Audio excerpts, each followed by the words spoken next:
analyzing all of their needs. No doubt. Absolutely. Thank you. Thank you. Any other questions on EHR? Okay. The next recommendation was legislative remedies for House Bill 2087 to enable suspension versus termination of Medicaid eligibility. We are working with OHA and DOJ right now. The lawyers are talking. We have a legislative concept placeholder specifically for this. So as that work continues in the coming weeks, we plan to have something prepared for 15-17 biennium. Thank you. In addition, I'd just like to give you an update with regard to Medicaid and how it's working so far, because we started in January, and I thought I'd give you an update on where that was. Obviously, the use of federal dollars for us is a critical component, not only for the state to defer costs, but our system, the prison system, is an entry point for public services, and anticipated savings also have been removed already from our budget. So it's vitally important to us that we save the money that's already been taken from the 13-15 biennium budget. This table here is intended to just give you an update through April 5th. You can see that the number of off-site inpatient events, which are the ones that we can move over to Medicaid, we've had 108 of those. We've applied and submitted 88 applications. The difference between those two, the reason those numbers aren't the same, is we actually at this point do have folks that are repeat visitors. So we've applied once for them, but they are accounting for multiple visits to the hospital. We also have some folks out there that don't have Social Security numbers or birth certificates, and that's causing some issues for us as well, but we're working through those as quickly as we can. Of the 88 applications submitted, we've got 34 that have been approved. So we're very happy about that, and we have 54 that are currently in pending status. The nice thing is, so far, we have had 0 denials. So we're happy that the applications we are submitting have the appropriate information attached, and we are getting them through the system. Now, the last 2 lines I'd like to talk about with the next slide. And that is what are the actual number of claims paid and the value of the claims paid. One of the things that we're working with OHA on right now is access to their MMIS system, which is the Medicaid Management Information System, so that we can get in there and actually see what kinds of information is actually available on our specific cases. So this slide, while it's not proportional necessarily, it serves the purpose of explaining how we need to calculate savings from this Medicaid program and our hospital inpatient stays over 24 hours. If we assume, for this example, that a procedure costs $100 at a full commercial rate, DOC currently uses the First Choice Health network of providers through our third-party administrator, Correctional Health Partners. And that network, in this example, reduces our cost to only $80, so it's about a 20% reduction. The Medicaid rate is actually about $60 on that, so it's about a 40% reduction. Now, the interesting thing for us here is if Medicaid is paying, we're not paying at all. So when you talk about what is the actual savings to us, the actual savings is the middle bar, which is what we would have paid through our network, not what we could find through OHA on what their Medicaid payments were. So it seems fairly simple. You would think that we could just look at what Medicaid paid and use those same procedures and those same situations and run them through our own model, through the First Choice Health Network model. I'm not an IT guy again, but the IT folks and the medical billing folks are telling us that's extraordinarily complex to do that, and it's a very manual process to just take what Medicaid paid and take those same procedures and run them through a different system. Now, that doesn't mean we're not going to do it, because we need to understand what we're actually saving. But at this point in time, We are in conversations with OHA and our third-party administrator to discuss whether or not we actually do that on a smaller population of claims. Maybe not everything, but we just pick a small population over a month or two and actually run all of those manually paid Medicaid claims through our own system so we can see what we would have saved and then extrapolate that savings across our larger body of claims. In addition to that, we know over time, if we're paying at approximately $500,000 a week in off-site claims, we should see that drop. At this point in time, we're actually right on the edge because the claims we're paying now are from the end of last year. So we're just now starting to see ourselves get into the situation where the claims that are going to be covered by Medicaid will start hitting the books or actually not hitting the books for us. And so as we meet again as a work group, I intend to update you on exactly how that's going and give you some more precise data. Because as I mentioned before, it's critical for us to understand how much are we actually saving. Because $12.5 million has been reduced from our budget, we want to know if that number is correct, high or low, as well as planning for next biennium as well. Senator Winters? Question, what is the turnaround time from OHA as well as, so when you're talking about claims data and when you're getting paid and how much is the lag time? Well, I can't tell you the lag time between when it's actually paid because that's one of the problems is the claims side we don't know yet. The application process has been interesting. Originally, as just a part of startup, it was taking quite a while. In fact, we have some some applications right now that were submitted in January where we haven't seen an approval yet, but the ones that we're submitting last week, we're seeing approved very quickly. So what I think has happened is there was an initial log jam that was there, and instead of kind of jumping back to the beginning and working our way forward, we're working now and working our way backwards. So my thought on it at this point is that the challenges we're seeing with regard to this are much more startup based than systemic. This is hopefully just a log jam that will clear itself through. But as it stands right now, when we submit an application, we're seeing turnaround very quickly on those. So that I can understand, currently, the DOC patients who are sent out are being seen by what group? Is it the group that First Choice Medical has signed up as preferred providers? Correct. All right, and only those?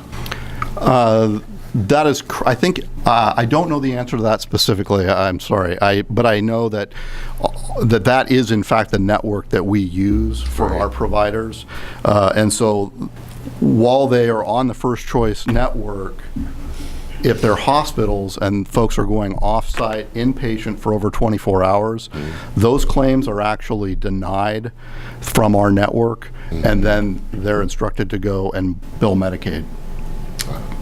And so they bill Medicaid for that. The question I have is, obviously we want to save money on the claims rate, but there, in many instances, there are a shortage of providers. As you push the rate down, you will have people not willing to treat. What is your analysis of that happening or that threat? Because it's real in some areas. Sure, Chair Peters, Dr. Knight Richardson. At this point in time, we've felt very fortunate in that we haven't seen any backlash. We have seen in some very unique cases, again, I'm not a clinician, but in unique cases, we're seeing folks that go into a hospital setting, instead of being put into an inpatient status right away, our patients are left in an observation status, which technically means that they aren't eligible for Medicaid. They're eligible at our network rates. We've been working closely with our third-party administrator on that to make sure that when folks, that decision is being made based on medical need, not on cost. Are you finding a pattern? No. At this point in time, it's been very, very few. I have personally only heard of 2 cases. Thank you. Okay.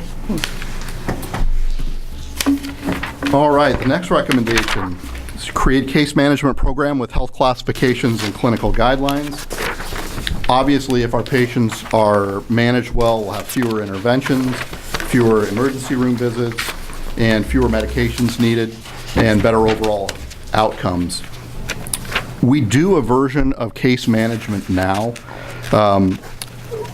but by implementing medical classifications, much like we do with our current behavioral health group, where inmates have a specific classification, it will really allow us to continue to improve the process. So there hasn't been a lot of movement here, but we are embarking on the actual creation of medical classifications so that we can better align and better put resources towards these cases.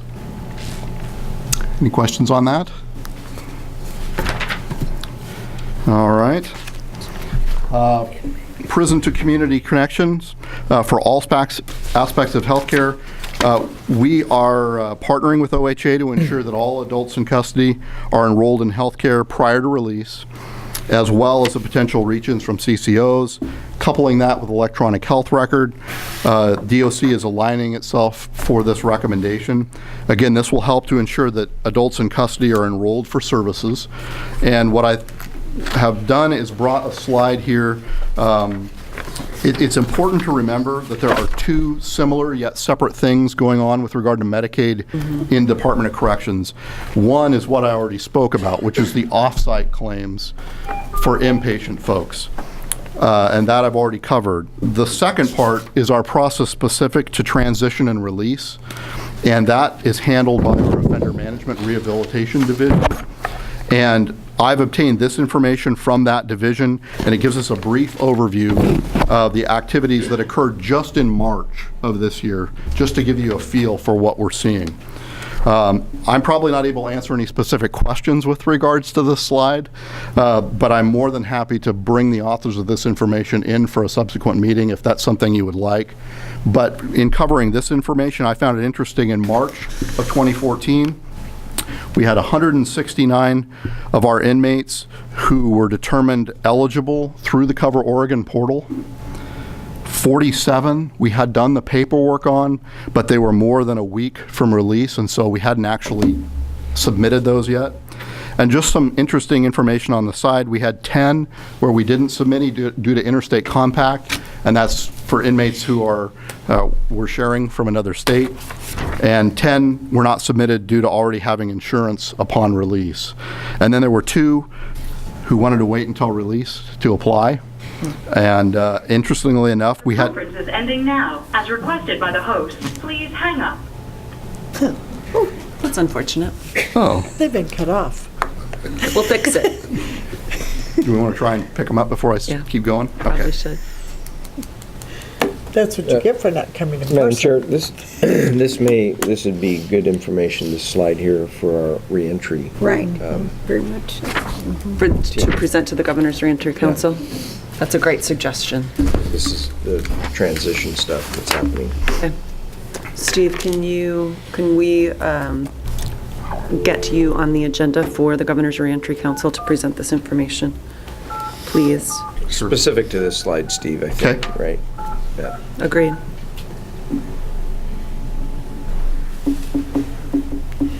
Steve, just out of curiosity, is there any reason, do we know why 2 wanted to wait till they were released? You know, I do not know the answer to that. What was the Quite- question, Ms. Botkin? Why would they want to wait till they're released to apply? Code followed by the pound sign. I don't know. I mean, it's, neither here nor there, just, Yeah. And then the question I had for you, Mr. Robbins, we release about 400 individuals every month. The research that I've been reading nationally says that those individuals who are in custody, 99.9% of them will be eligible. There's about 150 shy of 400 in these numbers. Do we know? Chair Peters, I do not know the answer to that, but I know who can answer that Great. question for this Okay. group.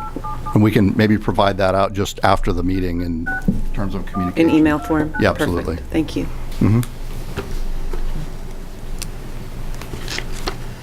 We'll just pause for a minute until we get these folks back on the phone. Teleconference service. Please enter your access code, followed by the pound sign.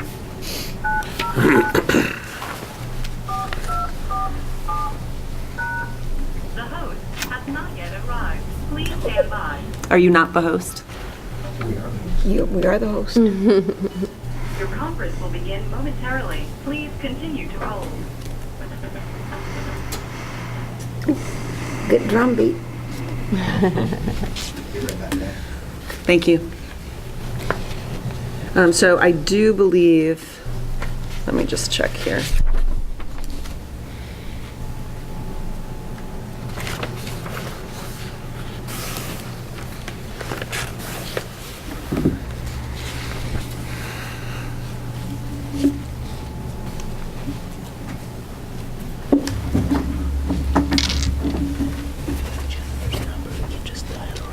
Well, she was only able to join us for about 45 minutes, so So I she think- might have, she might So I have. think it's just Jeff. I'm going to get confirmation now, and then we can continue without folks on the phone. Yeah, and if Jeff wants to stay on, just use live. Perfect. Yeah, right. Okay. Better technology. Apparently. Your phone. Yeah, easy. Just Yeah. move it. Right.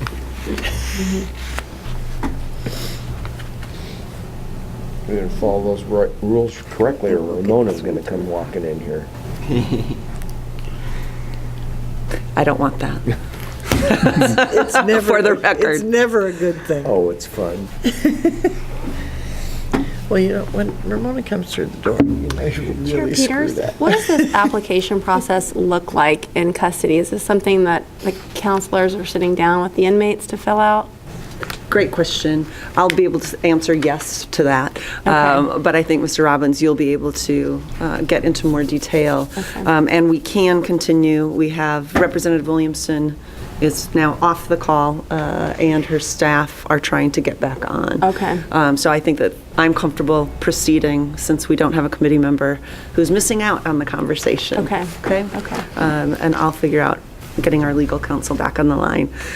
So if you'd like to say anything for the record that normally would make our lawyer nervous, he's not on yet, Steve, so go ahead. I don't think so at this point. All right. Can you talk more detail about how that application process works? Yeah, I can speak to the health services component, which is applying for the inmates that go off-site for 24 hours or longer in an inpatient status. We have 3 Medicaid specialists that work in health services that actually work through that application process, and there are actually 2 different application processes.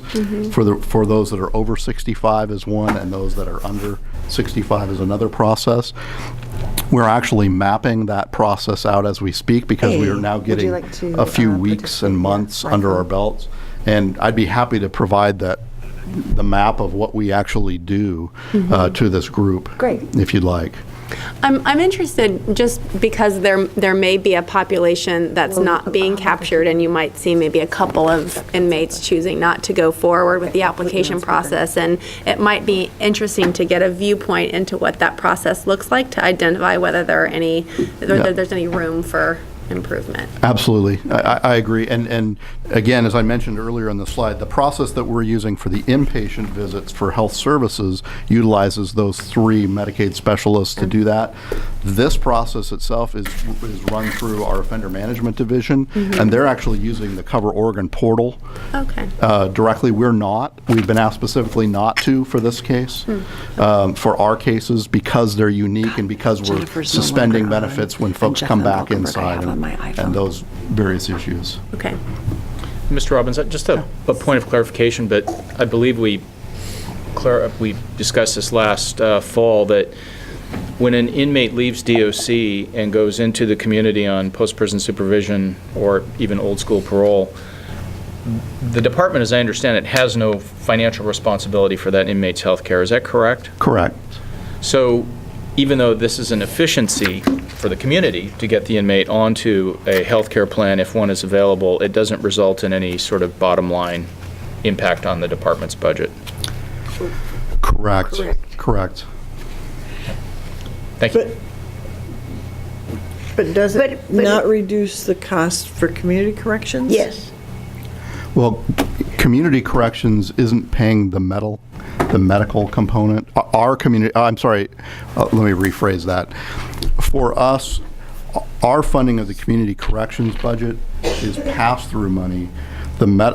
How they utilize that while the patients in the community is not a part of the Department of Corrections. But, Ms. Botkin? but does it, I think it's sort of short-sighted if we don't look at the cost of medical care for discharged inmates who are back in the community and need medical care. They're going to get medical care somewhere. And you're right, Ms. Bakken, the argument that we made in passage of some of the legislation that we did was to make certain that there was the reentry linkage and that it would have a positive impact on community corrections budget. Well, and I think that if we can make sure it has a positive impact on the other pieces of the community costs of reentry, which, I mean, people who are seriously sick are going to get health care, and whether they get it through a direct connection or they get it through the emergency room and through other ways. Thank you. No doubt. And I think it's important for this committee to know that the Department of Corrections and the Governor's Reentry Council is going to track this for this very purpose so that we can know how many adults in custody are leaving signed up, how many then are caught in the community and signed up, and then what cost savings there are. I know that Assistant Director Stromberg has been working with all community corrections directors to figure out how we actually can monitor and track that. Well, and if we could also figure out if there's a way to connect that to county costs for county healthcare programs, it might be helpful. And also uncompensated care costs borne by community hospitals and medical providers. We can certainly ask. I think it was certainly going to be a hurdle to actually track in all 36 counties. Tracking then the cost, I don't know how difficult that will be. So, and I don't know that that's a DOC responsibility, but I think overall it's a responsibility that we have to sort of try and get a handle on. As a system. Yeah. Yeah. Director? Just really reiterating what Mary was saying and just wanting to make sure that that both OIA and DOC are working to look at this thing from a system-wide perspective, not just let's just hand them off and not worry about what our costs are. Right. And now it is a good point, then who does become responsible for tracking it and identifying systems costs, but ultimately we all pay for it. Right. So we got to do the best we can so that when we return that individual to the community, they're in the best shape that they are. And I think there's something here also as far as making sure that their psychotropic medications are continuing to the best way we can, because quite often what we face is we're giving them the medication they need in our care, and then they go in the community and the resources are not there to support that. I agree. And that just leads to failure. Mr. Miller? One question I had is, I noticed that they said 2 wanted to wait until they released to apply. When we send somebody off-site for medical care and we apply for Medicaid, do we require, is there any cooperation from the inmate required to do that? Can we do it automatically? Or do we have to have their permission to proceed? And We give you the authority. And then the other side is, when we release them to the community, is that something that we can force on them? Or do they have to choose to participate? Mr. Robbins? Chair Readers, Mr. Miller, I think at this point in time, if you look at again, separating them into 2 different sections, one is the off-site visits for us, the over 24-hour stays. We ask inmates to allow us to use, for instance, their Social Security number. However, the legislation does allow us to then let them know and notify them that, in fact, we're going to go forward whether we have it or not. I So we can't can compel them under those Correct. circumstances. Correct. I can't speak to that on the back end. I don't know specific to release. Members of the work group, it's my understanding that we actually had to write something specific in the legislation to allow us to apply on their behalf with or without their consent. We haven't had a legislative conversation around, I'm getting a nod from OHA, good. We haven't had any legislative action that would allow us to apply on their behalf once they release or once they're in the community. So that's something this work group could consider as a recommendation to the legislature moving forward. Chair Peters? Yes. I think one thing that is a cost to DOC, thank you, first of all, Mr. Robbins, for clarifying just the question of whether there is financial responsibility on the part of DOC, but I can say as an end user of your post-prison services, we see obviously people come back into the criminal justice system and through our gates, and to the extent that someone is not insured and doesn't have, as the director just noted, they're not, their psychotropic medication isn't in place, they don't have access to therapeutic services, mental health services. To that extent, that they're much more likely to fail, to recidivate, to come back in, and the expensive bed is back in play. So it seems as though, even though the DOC has no, isn't writing a check, that they do have a big stake in the outcome, and that we should pay attention to that issue. Absolutely, I agree. Agreed. Thank you, DA Sparks. I think you're absolutely right. I think we have certainly moved into an era post-3194 where we're talking about ourselves as a system, right? It isn't community corrections over here and DOC over here and the prosecution over there. We are one system. And so if I'm hearing from this committee a desire to move forward a recommendation to the legislature to allow us to apply on their behalf prior to their release, the Department of Corrections would find that a friendly recommendation. I'm seeing heads nod.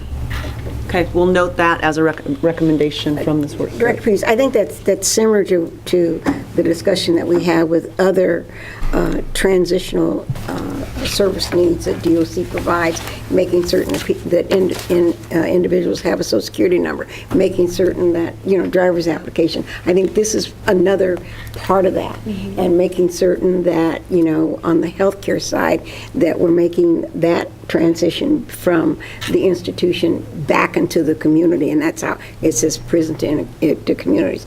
And we talked about that previously, that if the individual is on particular meds and those meds aren't continued, you may give a 30-day supply and they're out, and they don't have access to their meds, then we are asking for recidivates.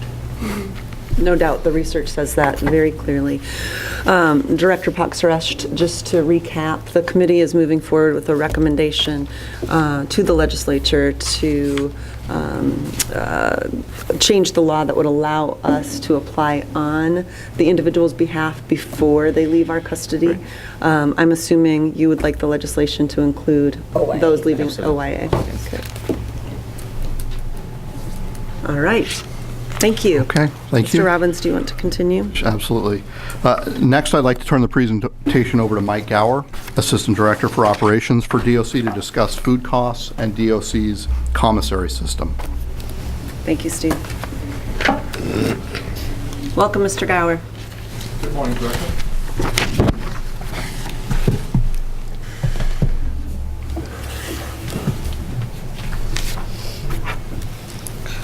Director Peters and members of the committee, my name is Mike Gower.